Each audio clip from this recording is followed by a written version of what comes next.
கொடுப்பாங்கல்ல, அப்ப நான் ஹோம்வொர்க் எல்லாம் கரெக்டா எழுதுவேன். அதனால தான் எனக்கு எல்லாமே ஞாபகத்துல இருந்துச்சு. தினமும் நம்ம ஏபிசிடி ஹோம்வொர்க் எழுதிட்டே இருந்தோம்னா நமக்கு அது மறந்தே போவாது. அப்ப எக்ஸாம் எழுதும்போ நமக்கு ஞாபகத்துல இருக்கும். அதான் எனக்கு மறந்தே போல. நீயும் தினமும் ஹோம்வொர்க் எழுதுவல்ல, அப்ப ஏன் உனக்கு மட்டும் மறந்து போச்சு? அது சரி, பரவாயில்ல, விடுறியா? இந்த தடவை ஃபெயிலா போயிட்டேன்னு கவலைப்படாத. அடுத்த தடவை எக்ஸாம் வைக்கும்போது நீ ஏபிசிடி எல்லாம் மறக்காம நல்லா ஞாபகம் வச்சு எழுதிடு. அப்ப பாஸ் ஆயிடுவ.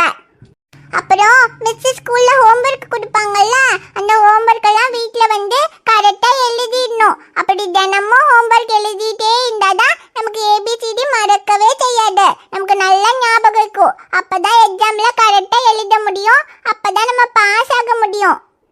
நம்ம ஹோம்வொர்க் எழுதவே இல்லைன்னு வச்சுக்கோ, நமக்கு எல்லாமே மறந்து மறந்து போயிடும். அதனால ஹோம்வொர்க் எப்பவுமே கரெக்டா எழுதிடணும்.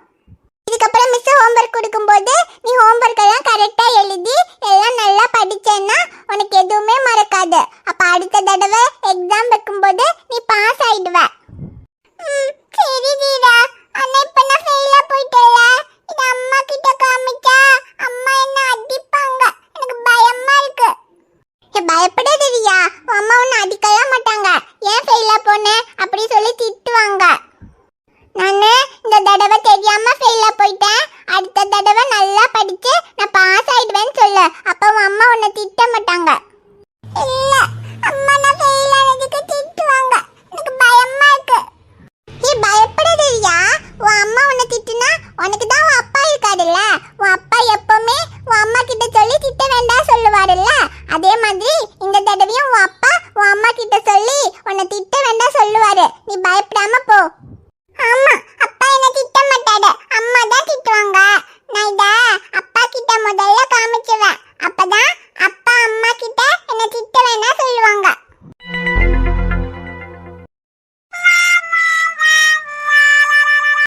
பாத்தீங்களா, என்னமோ என் பொண்ணு படிச்சிருவான்னு சொல்லி செல்லம் கொடுத்தீங்கல்ல.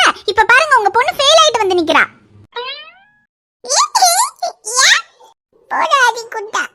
உங்க பொண்ணுக்கு ஏபிசிடி சொல்லி கொடுத்து உட்கார்ந்து ஹோம்வொர்க் எழுதி வைங்கன்னு சொன்னா அவ ஹோம்வொர்க் நீங்க உட்கார்ந்து எழுதிட்டு இருந்தீங்கல்ல. அதான் இப்ப ஏபிசிடி கூட தெரியாம எக்ஸாம்ல ஃபெயில் ஆயிட்டு வந்திருக்கா. வீட்ல அவளுக்கு பதிலா நீங்க உட்கார்ந்து எழுதுனீங்க. இப்ப ஸ்கூல்ல எக்ஸாம்ல யார் அவ தானே எழுதணும். அதான் ஒண்ணு எழுத தெரியாம ஃபெயில் ஆயிட்டு வந்திருக்கா. என்னமோ என் பொண்ணுக்கு எல்லாமே தெரியும், அவள எக்ஸாம்ல எழுதிடுவான்னு சொன்னீங்க. இப்ப எங்க எழுதிருக்கா? எக்ஸாம்ல ஒண்ணு எழுதாம ஃபெயில் ஆயிட்டு வந்திருக்கா. பொண்ணு பொண்ணுங்களுக்கு செல்லம் கொடுத்தீங்கல்ல, கிளாஸ்ல எல்லாரும் பாஸ் ஆயிருக்காங்க. தீரனால A+ வாங்கியிருக்கான். ஆனா இவ ஃபெயில் ஆயிட்டு வந்திருக்கா. இப்போ என்னங்க சொல்ல போறீங்க? அப்பா, பாப்பா திட்டாதீங்க. எக்ஸாம் எழுதும்போது மறந்து போயிட்டேன். அதான் ஃபெயில் ஆயிட்டேன். சாரிப்பா. அடுத்த தடவை நல்லா படிச்சு பாஸ் ஆயிடுவேன். பாப்பாவை திட்டாதீங்க. இல்லடாமோ, அப்பா உன்னை திட்ட மாட்டேன். ஏன்னா நீ ஃபெயில் ஆனதுக்கு காரணம் நீ இல்ல, அப்பா தான். நீ ஹோம்வொர்க் எழுதாம அடம் பிடிக்கும் போது அப்பா தான் உன்னை ஒழுங்கா உட்கார வச்சு ஹோம்வொர்க் எழுத வச்சிருந்துருக்கணும். ஆனா அதை பண்ணாம என் பொண்ணு படிச்சிருவான்ற தைரியத்துல உனக்கு சப்போர்ட் பண்ண பாத்தியா? அதனாலதான் நீ ஃபெயில் ஆயிட்டு வந்திருக்க. ஆமாண்டாமோ, நீ ஹோம்வொர்க் எழுத மாட்டேன்னு சொல்லும்போது சரி என் பொண்ணுக்கு எல்லாம் தெரியும், எக்ஸாம்ல நல்லா எழுதிருவேன்ற தைரியத்துல தானே சரி ஹோம்வொர்க் எழுதாட்டியும் பரவாயில்லன்னு விட்டேன். ஆனா இப்படி ஒண்ணுமே எழுதாம எக்ஸாம்ல ஃபெயில் ஆயிட்டு வந்திருக்க. நீ அப்பா கிட்ட என்ன சொன்ன? எனக்கு எல்லாம் தெரியும்பா, ஏபிசிடி எல்லாம் நான் எழுதிடுவேன், எக்ஸாம்ல எல்லாம் நல்லா எழுதி பாஸ் ஆயிடுவேன்னு சொன்னல. அப்புறம் ஏன்டாம எக்ஸாம்ல ஒன்னும் எழுதாம ஃபெயில் ஆயிட்டு வந்திருக்க? அப்பா, அது எக்ஸாம் எழுதும்போது ஏபிசிடி மறந்து போச்சு. அப்படி மறக்க கூடாதுன்றதுக்காக தானே மிஸ் ஹோம்வொர்க் கொடுக்குறாங்க. அப்ப வீட்ல ஹோம்வொர்க் கரெக்டா எழுதினா தானே எக்ஸாம்ல அதெல்லாம் மறக்காம இருக்கும். பாரு, உன் கிளாஸ்ல எல்லாருமே பாஸ் ஆயிருக்காங்க. தீரன் கூட A+ வாங்கியிருக்கான். ஆனா நீ மட்டும் ஃபெயில் ஆயிருக்க. அப்ப எல்லாரும் நீ ஃபெயில் ஆயிட்டேன்னு உன்னை பார்த்து சிரிச்சிருப்பாங்கல்ல. ஆமா, எல்லாமே சிரிச்சாங்க. அப்புறம் மிஸ் திட்டிட்டாங்க. பாத்தியா, நீ ஃபெயில் ஆனதுனால தானே மிஸ் உன்னை திட்டினாங்க. எல்லாரும் உன்னை பார்த்து சிரிச்சாங்க. இதே நீ பாஸ் ஆயிருந்தா உன்னை மிஸ் திட்டிருக்கவும் மாட்டாங்க, யாரும் உன்னை பார்த்து சிரிச்சிருக்கவும் மாட்டாங்க. நீ ஃபெயில் ஆனதுக்கு என்ன காரணம்? மிஸ் கொடுக்குற ஹோம்வொர்க்கை வீட்ல எழுதாம இருந்ததுனால தானே நீ எக்ஸாம்ல எல்லாம் மறந்து போன. ஹோம்வொர்க் ஒழுங்கா எழுதியிருந்தா உனக்கு எதுவுமே மறந்துருக்காது. நீ எக்ஸாம் நல்லா எழுதி பாஸ் ஆயிருந்திருப்பல்லடாமோ. எழுதாதனால தான் எல்லாம் மறந்து போச்சு. அதனால தான் எக்ஸாம்ல எழுதாதனால தான் எக்ஸாம்ல எல்லாம் மறந்து போச்சுன்னு புரிஞ்சுதே. அது வரைக்கும் சந்தோஷம். இதுக்கப்புறமாவது ஹோம்வொர்க் ஒழுங்கா எழுதுவியா இல்ல திரும்பவும் ஹோம்வொர்க் எழுத மாட்டேன்னு அடம் பிடிச்சிட்டு அப்புறம் எக்ஸாம்ல எல்லாம் மறந்து போச்சுன்னு திரும்பவும் ஃபெயில் ஆயிட்டு வருவியா? இல்ல, இனிமே நான் ஹோம்வொர்க் எழுத மாட்டேன்னு அடம் பிடிக்க மாட்டேன். ஹோம்வொர்க் எல்லாம் கரெக்ட்டா எழுதுவேன்.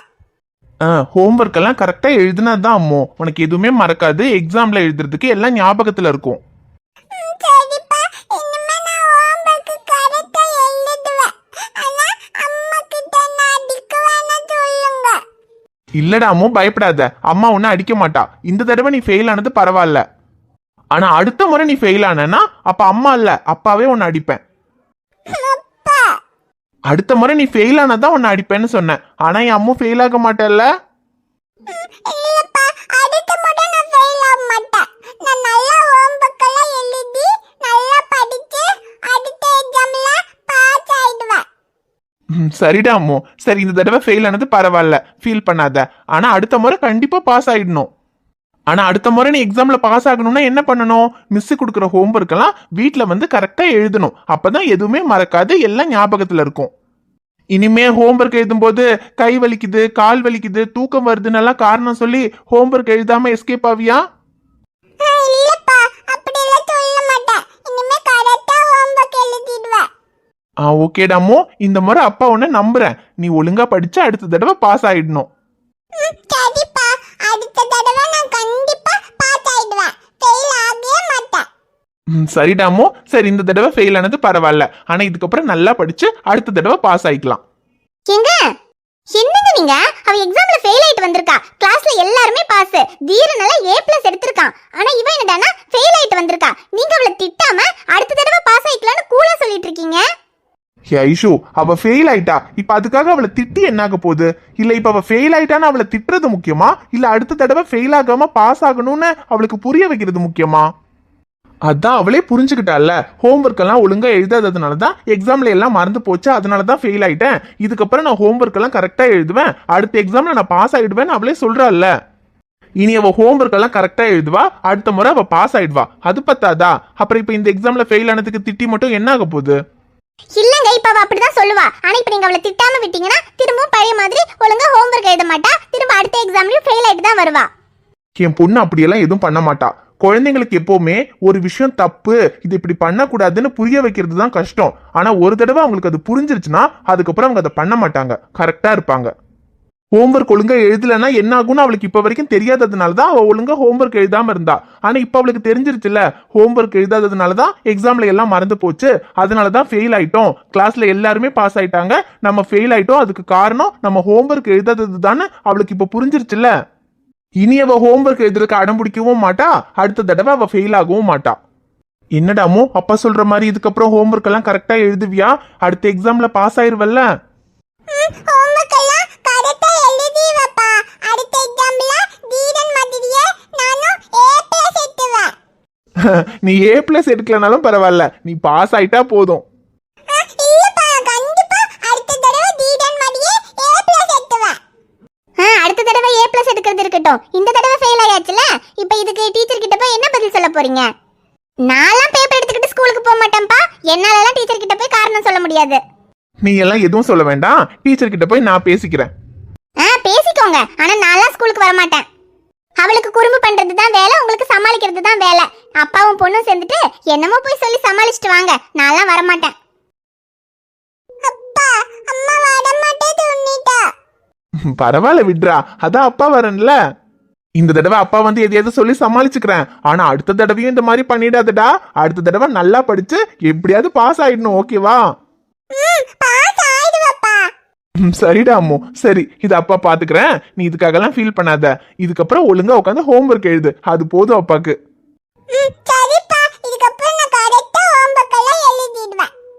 சரிடா அம்மு, சரி இந்த பேப்பரை பேக்குள்ள வச்சுக்கோ. நாளைக்கு ஸ்கூலுக்கு போகும்போது அப்பா வரேன், மிஸ் கிட்ட வந்து அப்பா பேசிக்கிறேன்.